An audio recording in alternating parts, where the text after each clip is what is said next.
ఈ red book వాళ్ళ చేతిలో పట్టుకుని దాని ఫోటోస్టాట్లు తీసి రెడ్ బుక్ జిరాక్స్ కాపీలు తీసి ఆ పాత డీజీపీ పాత ఐజీ ఇద్దరు కలిసి ఆ పుస్తకంలో రెడ్ బుక్లో రోజు బట్టి పడుతూ సాయంత్రానికి ఆ రెడ్ బుక్ రాసిన అతనికి ఏమో పాఠాలు అప్పచెప్పి ఇవాళ సరే ఈ చాప్టర్ బాగానే అప్పచెప్పారు, మీరు ఈ పేజీ బాగానే అప్పచెప్పారు, రేపు చదువుకురండి అంటే మళ్ళీ హోంవర్క్ ఇస్తే హోంవర్క్ రాసుకుని మళ్ళీ చదువుకొస్తారు.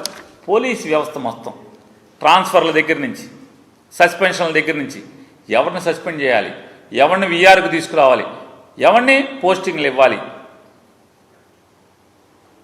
ఎమ్మెల్యేకి సంబంధం లేదు, ఎస్పీకి సంబంధం లేదు, డిఐజీకి సంబంధం లేదు, మినిస్టర్లకు సంబంధం లేదు, హోమ్ మినిస్టర్కి సంబంధం లేదు. ఒక రిటైర్డ్ డీజీపీ, ఒక రిటైర్డ్ ఐజీ, రెడ్ బుక్, ఈ ముగ్గురు కలిసి ఈ రాష్ట్రంలో ఉన్నటువంటి పోలీస్ వ్యవస్థను నడిపే పరిస్థితులు ఇవాళ మనం చూస్తాం. భారతదేశంలో ఇంత కిరాతకంగా రాజ్యాన్ని నడుపుతున్న ప్రభుత్వం ఎక్కడన్నా ఉందా అని అడుగుతున్నాను. ఇంత కిరాతకంగా, ఇంత ప్రభుత్వ ప్రేరేపిత హింస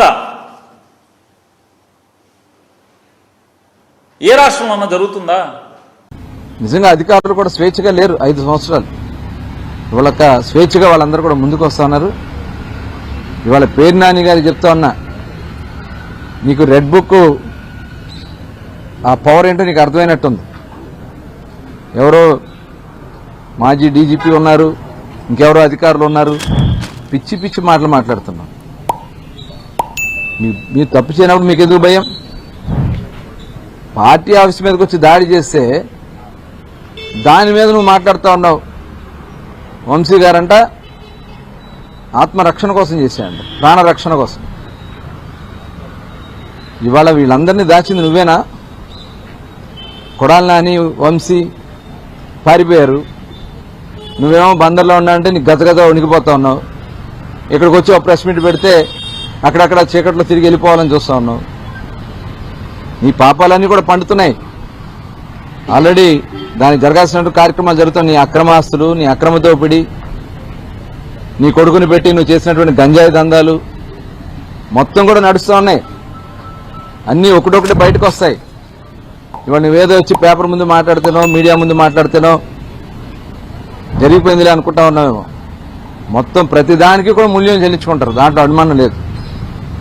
ఇవాళ గౌరవ ముఖ్యమంత్రి గారు నిజంగా మీరు చేసినటువంటి పాపాలు చూస్తే అక్రమంగా మా అందరి మీద కేసులు కట్టించారు. మీరందరూ ప్రజలందరూ గమనించారు కాబట్టి మిమ్మల్ని చిత్తుగా ఓడగొట్టారు.